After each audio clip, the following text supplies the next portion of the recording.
All right, we're going to call Department of Health, see what they have to say about this. What a joke, man. Thank you for calling the New York State COVID-19 hotline. If you are experiencing an urgent medical issue, please hang up and dial call 911. Your call will be answered in... Good afternoon. Thank you for calling the New York State Coronavirus Hotline. My name is Victoria. How can I help you? Hey, Victoria. My name's Chris. Just so you're aware, I'm recording this call for my own purposes. I'm wondering I have questions about how the key to New York City is going to be implemented. I don't know if you can help me with any information on that. Let's see what I can find. I don't know that I'll have much information to give you. I will suggest, however, if we can't find anything, that you try calling 311.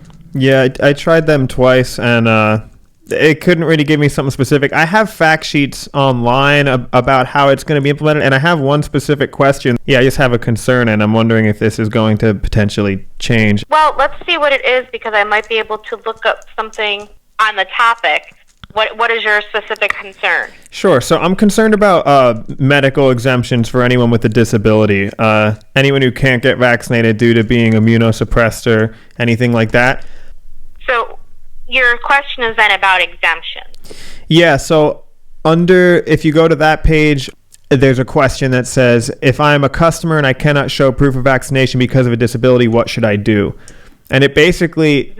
It goes into detail that you're not going to get a key to New York City is essentially what it is. The businesses don't have to let you into the indoor portion of their business.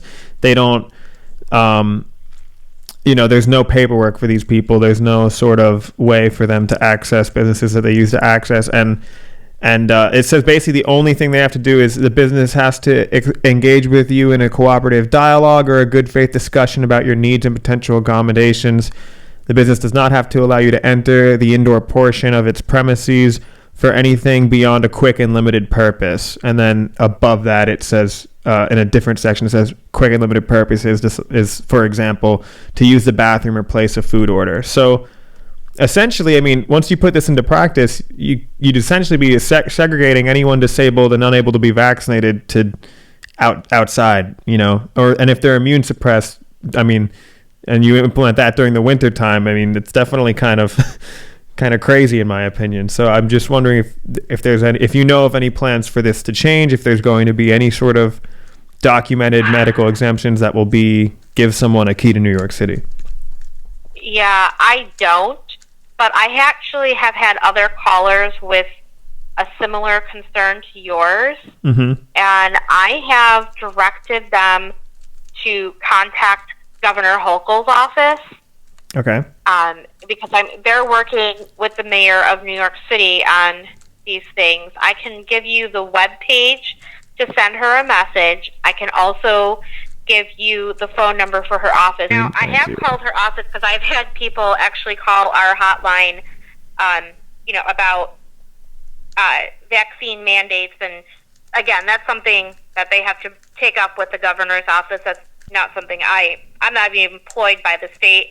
Right. My company is contracted by the state. Gotcha. But anyway, that's something that those people have to take up with her office directly. Sure. I'm sorry I couldn't be more specific, but that's okay. We don't have any updates if those things are going to change. And I mean, on a personal note, I would certainly hope, because there are reasons people can't be vaccinated, and you're right. If it's because of a disability, that is discrimination, and it's not that person's fault. They can't be vaccinated and shouldn't be penalized. But yeah, that's my feeling. It feels like segregation. It's kind of crazy. I don't think people really thought this through before they passed it. Yeah, no, and I get the fact that it's private businesses and they can make their own policies, but that's kind of like telling somebody you can't bring your guide dog into a restaurant. That just blows my mind. They didn't choose to be blind. That dog is aiding them, and people who are immunocompromised and have other conditions that kind of don't allow them to be vaccinated, they're not choosing those conditions. So I absolutely get your concern, and hopefully you'll get somewhere and the governor's office will be able to give you a more definitive answer. But totally. I would also try to and I don't have a number for Mayor DeBlasio, but I certainly would reach out to his office.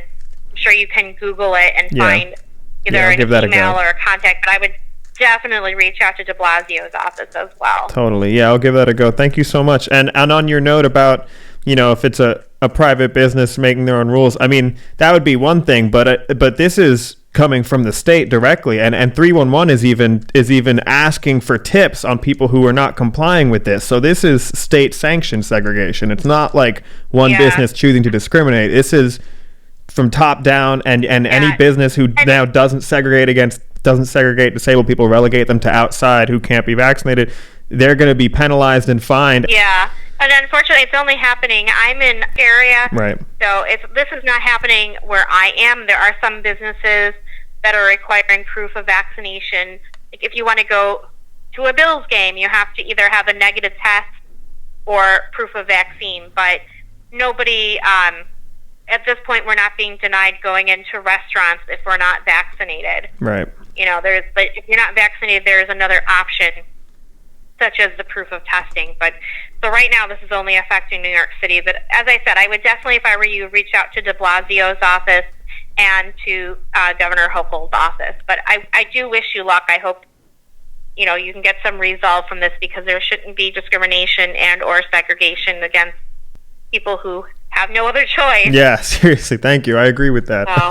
So, I clearly agree with you. Thank you on for that. your call, and I hope everything works out well. All right, thank you so much. What was your name again? Was it Victoria? Yeah, my name's Victoria. Cool. I've talked to like 3 or 4 people about this over the last day, so I'm getting kind of confused. But thanks for your time, Victoria. I'm sure. You're very welcome. Have a good day, sir. All right, you too. Thanks. Thanks. Bye-bye. Bye. Well, I guess I'm going to have to call the fucking governor. Guess I'm calling the mayor. What a bunch of fucking jokesters. Holy shit. Victoria was nice, though. I'm glad she has her head on fucking straight about all this. What a disaster. As far as I can tell, they went from get the jab, do it for the immunosuppressed people, to you filthy immunosuppressed people aren't allowed in my place of business for anything beyond a quick and limited purpose. Basically overnight. I mean, within the span of 9 months, it escalated pretty quickly.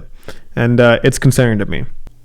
Also, I just want to clarify one thing. So on the phone, I was asking about potential papers for medical exemptions, people getting a key to New York City who are disabled. That's not the solution here. The solution is to get rid of this policy, because no one should have to show medical papers to enter a business, and no business should be legally penalized, fined, and reported on by their fucking neighbors for choosing not to segregate disabled people, unvaccinated people, people who don't want to be vaccinated due to their religion, or people who don't trust their fucking government regulatory agencies with a long history of criminal fraud. What a shit show. So the solution here is not to give unvaccinated people who are unable to be vaccinated a key to New York City. The solution is to get rid of the fucking key to New York City policy. Fucking jokesters.